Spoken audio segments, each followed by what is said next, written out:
So a lot of people are starting to participate in discussion groups about racism and anti-racism, including one in my department. One of the challenges with these discussions is being comfortable calling out, or more importantly, calling in someone who says something that feels racist to you, but maybe not to the person who's actually saying it. So in this video, I thought I would provide several examples of statements that can be problematic and ways to consider responding to those statements. So I'll give an example, and then I'll talk a little bit about some of the things to think about when framing your response, and then I'll give two other examples. So the first example is one where someone is denying the importance of race. So the statement would be, in a professional environment, we should not notice or pay attention to what race a person is. It shouldn't matter at all. A response to that could be, I find it interesting that you would say that. Based on the reading that I've been doing, it seems like someone's race has a really strong effect on their experiences, like all of their experiences. It seems to me that if we ignore the race of someone, we're ignoring a lot of the experiences that help shape them as a person.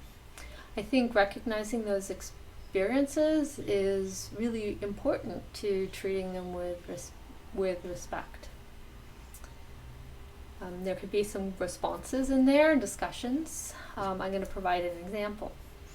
For example, I'm white, and I know that gives me a lot of privileges. Like, people automatically accept my presence in the building where I work.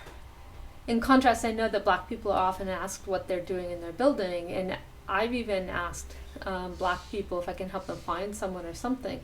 I do that for most people, particularly at the beginning of the quarter when we have a lot of new people in our building. And it feels fine when I offer to help, say, a black man find someone, but it feels really different when I say that same thing to a black woman, because I know her experience is different and that she's felt excluded by questions like that. So the same thing has a different effect on someone because of their race. And to me, that suggests that we should always consider and pay attention to what racial categories society puts someone in, to accept them as a full person in our community. Okay, so there are probably a lot of ways that could have been done better, and it's hard when it's just me talking. But these are the overarching ideas that I tried to express in my response. The first one is to show empathy to the person that you're calling in. You can use words that show empathy, like showing that you're interested in what they said, you're curious about what they said, maybe you agree with some aspect of it. One of the later examples will have something like that. Or you could reach out with an idea that they find interesting based on what you know about them. The second thing is to talk about yourself and how you feel about the experience or the idea they're expressing. You can use the word I more than you. If you use the word you, it sounds like I'm accusing you of doing something, right? So I feel that you should not. I feel that when responding, it's best if one uses I as opposed to you. There's a very different experience between those two. The next thing is that it's very helpful to refer to sources of information that inform your response. So if you're part of a reading group, it's really nice if you can refer back to something that you read in the context of the group. Or there are a lot of experiences expressed on Twitter, so that might be a good place. Or in the last example, I used an example of how I fed into a problem that's related to the initial statement I'm responding to. And it's really important when calling someone in to invite that person to feel empathy with the person, the people who might be harmed, or empathize with the emotion that you're expressing, reaching them on a level that connects with their feelings will help them understand and internalize what you're trying to do more deeply. And then it's really important to provide the other person with a response to reflect on how they feel based on what you said, and invite them to respond in a more anti-racist way. And one of the keys is to show respect for what other people are feeling and try to understand the feelings even when the words are maybe sometimes a little bit rough or off-putting. These conversations are very hard, and one of the really important reasons to have them is to, in essence, practice how to say the things that we need to say to create an anti-racist environment. Okay, so I have another example. And in this time, it is basically someone, and I'm presuming a white person, is saying that they don't identify as race. They don't really understand how everyone is placed into a racial context. So if I'm this person, it's like, well, I understand that, Black people have to deal with race, and maybe Latinx people do, but I don't identify with any particular race. I don't feel like I have one. So my response, one possible response would be, in my experience, society puts everyone into a racial category, whether someone identifies with it or not. For example, I'm definitely considered white. I think being in that category that society puts me in really influences the way people treat me. Like, people show me a lot of respect, like when I'm on public transportation, like when I'm on the train, people often offer to give up their seat for me. Part of that's because I'm a woman and I'm old. I have plenty of gray hair here, but I don't think that happens nearly as often as, say, old Black women. I really think that people treat me differently, and I'm guessing it's the same for you, that people treat you in specific ways too that are different than other people. Like, how do you think people would respond to you in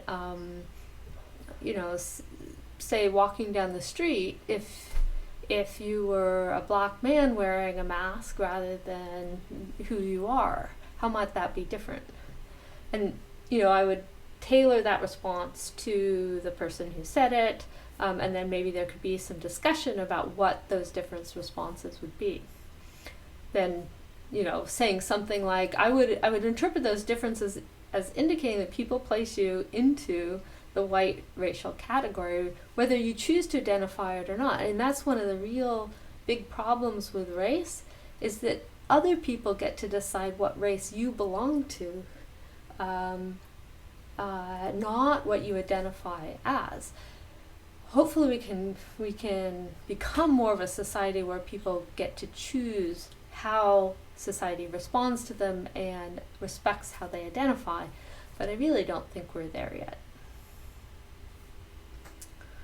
Okay, so again, there are lots of other ways that could go, but that's sort of a way to try to draw someone in and have a more meaningful discussion that could change people's mind.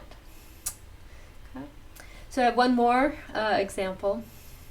It's like, yeah, I understand that maybe it's harder to be Black in our society. There are like all these problems, but everyone faces difficulties. Like, I've had to push through them, and I faced some really big difficulties. So, I think it's up to the individual to overcome these obstacles.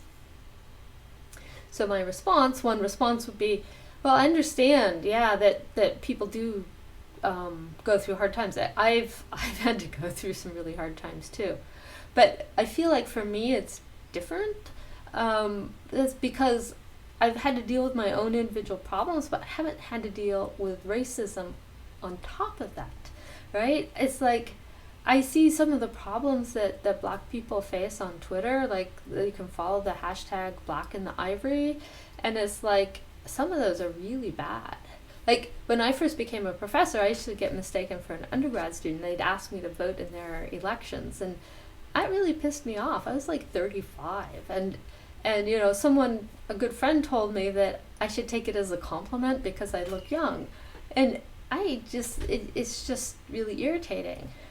But from what I've heard from Black people, you know, sometimes they're mistaken for the janitor. There's no compliment coming from being mistaken for a janitor. And that might seem like a small problem, but when I look at how much energy I wasted being assumed to be an undergraduate, it was huge. I was mad at the person who thought I was an undergraduate, and I was mad at the person who told me I thought it should be a compliment, right? And if I was mistaken for a janitor, maybe like repeatedly, there's all this energy dealing with that anger that I wouldn't get to spend on doing something interesting or working on those other problems, those other personal problems that really are mine and not society's that I have to push through. And so everyone does face difficulties. The difference is the extra burden from the racism in society that makes it so much harder for people subject to that racism to thrive and do really well. Okay, so those are 3 sort of examples maybe to give you some ideas of either what to do, what you don't like. It's really hard doing it all alone. But one of the things that does actually work in my experience talking about racism or sexual harassment or climate science denial, all of those things, practice really helps. So even if you're doing it in front of your computer like I am, if you can anticipate some of the problems and just try to say something about them, it will be helpful.